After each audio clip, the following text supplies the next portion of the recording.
얼마 전 나파 컬트 와인과 함께하는 디너 모임이 있어서 다녀왔는데 테이스팅했던 우수 와인 중에서도 몇 가지 와인들을 이번 시간과 다음 시간에 나누어 생산자와 함께 소개해 보겠습니다.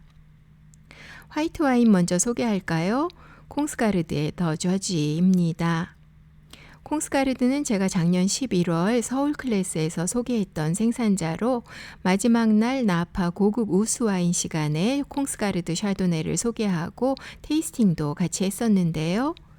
설립자인 존 콩스가르드는 캘리포니아 UC 데이비스에서 양조학 석사 과정을 마친 와인 메이커로 현재는 아들과 함께 운영하고 있고 콩스가르드 패밀리는 나파와 소노마 지역에 뿌리를 내린 지 5대째로 플래그십 와인인 더 저지는 나파 카운티의 대법원 판사였던 아버지를 뜻한다고 하는데 콩스가르드 라벨은 독특하면서도 뭔가 서정적이어서 개인적으로 좋아하는 라벨 디자인이기도 합니다. 샤도네 와인을 생산하면서 2004년엔 나파밸리 동쪽 산맥인 에카 산맥 700m 이상 높이에 자리한 고지대 부지를 매입해서 와이너리를 세우고 포도밭을 조성했고 이 포도밭에선 까베르네, 시라, 까베르네 프롱 등의 레드와 비오니에 등을 포함한 약간의 화이트가 생산되는데 샤도네들은 이곳에서 생산되는 건 아니고 콩스가르드 샤도네는 UC 데이비스에서부터 같이 공부했던 리 허드슨의 우수 포도밭인 허드슨 빈야드에서 계약 재배된 샤도네로 만들어지고 더 저지 샤도네는 나파시 북동쪽에 위치한 스톤크레스트 포도밭에서 재배되는데 원래 이곳은 할아버지 때부터 시작된 채석장이었던 곳으로 존 콩스가르드의 이웃이자 나파밸리 역사에 기록될 만큼 훌륭했던 유명 와인메이커 앙드레 첼리체프가 이곳에 샤도네를 재배해 볼 것을 추천해서 1975년 포도밭으로 조성됐으니까 더 저지는 50년 된 포도밭에서 생산되는 샤도네입니다.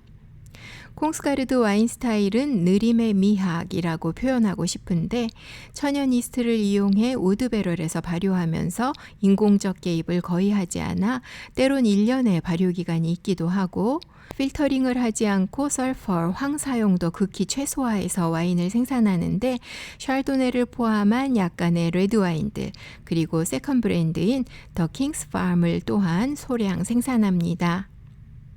테이스팅한 2020 더 저지의 색감은 미디움 레몬으로 과일, 허브 등의 향도 아름답고 짠맛 나는 미네랄리티도 있고 산도도 충분했는데 단지 우드 향이 좀 강해서 다른 걸 자세히 들여다볼 수 없게 하는 그 전체적인 조화가 좀 아쉬웠습니다. 이런 와인은 한 4, 5년 뒤쯤 그러니까 빈티지에서 한 10년 가까이에 오픈했으면 아름답다고 생각했을 와인인데 지금 테이스팅하기엔 너무 영한 와인이었습니다. 4, 5년 에이징된 콩스가르드 샤도네를 테이스팅했을 땐 너무 영하다는 생각을 하지 않고 아름답게 느꼈었고 작년 서울 클래스에서도 모두 좋아하셨던 걸 기억해보면 역시 와인은 일찍 오픈할 수 있는 와인과 더 두었다가 오픈해야 그 진가를 보여주는 와인이 있다는 걸 다시 한번 생각하게 됩니다. 혹시 앞으로 콩스가르드 샤도네들을 즐기실 분들은 참고하시면 좋겠습니다.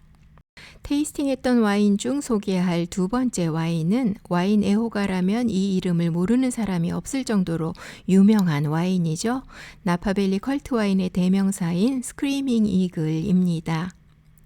스크리밍 이글은 1986년 주인 필립스에 의해 설립돼서 1992년 첫 빈티지를 생산했는데 이들 1997 빈티지가 로버트 파커에게 100점 만점을 받으면서 와인 세계의 주목을 받게 됐고 2006년 스탠 크론키와 찰스 뱅스가 매입해서 현재는 스탠 크론키 단독 소유인데 이분은 월마트 창업자의 사위이기도 하고 현재 미국 내 여러 개의 프로 스포츠 팀의 구단주이기도 한 사업가로 일반적으로 포도 재배와 와인 메이킹에 참여하는 다른 생산자들과는 시작 방향도 판매 타겟층도 달랐다고 생각됩니다.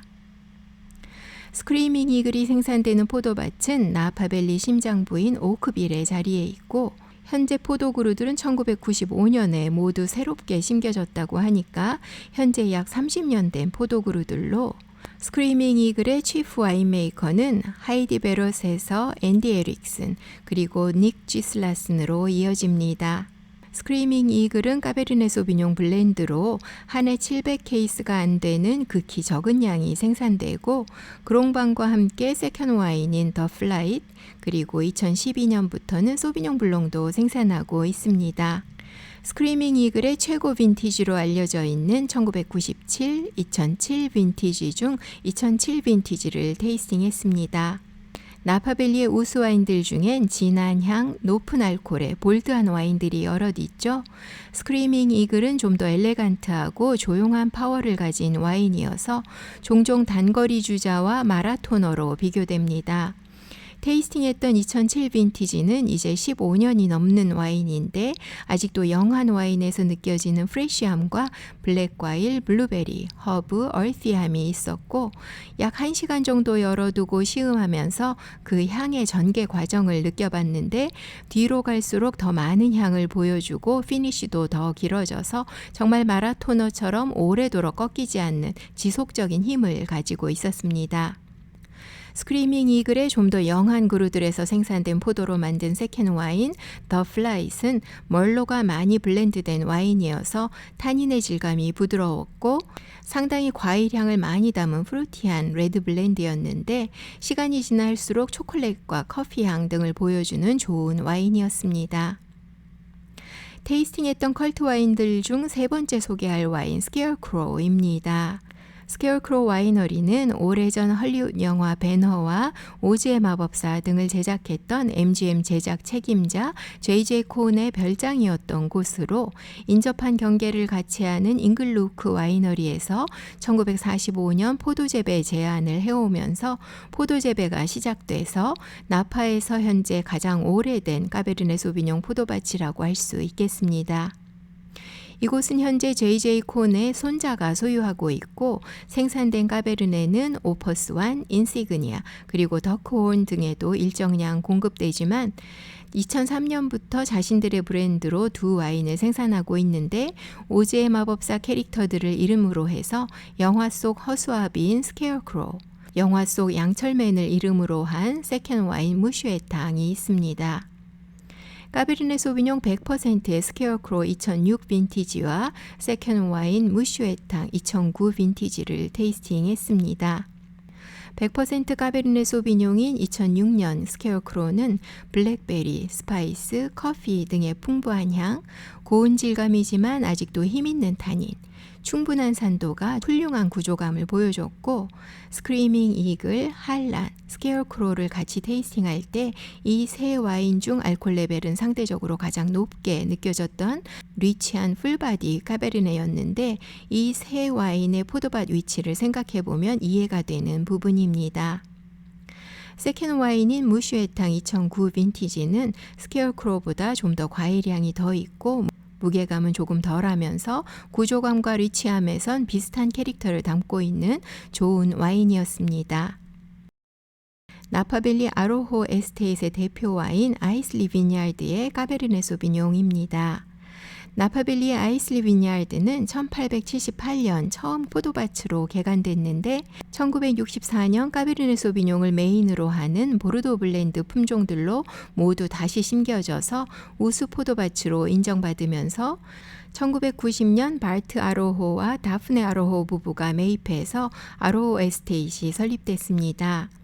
이후 계속 명성을 이어오던 2013년 보르도의 샤톨라투르, 부르고뉴의 클로드 타트 등을 소유한 프랑스 피노 패밀리의 아르테미스 그룹이 매입해서 환경 친화 농법으로 우수한 포도를 재배하고 있고, 아로호에선 아이슬 포도밭에서 생산되는 까베르네 소비뇽, 보르도 블렌드 알타그라시아, 시라, 비오니에 등을 생산합니다.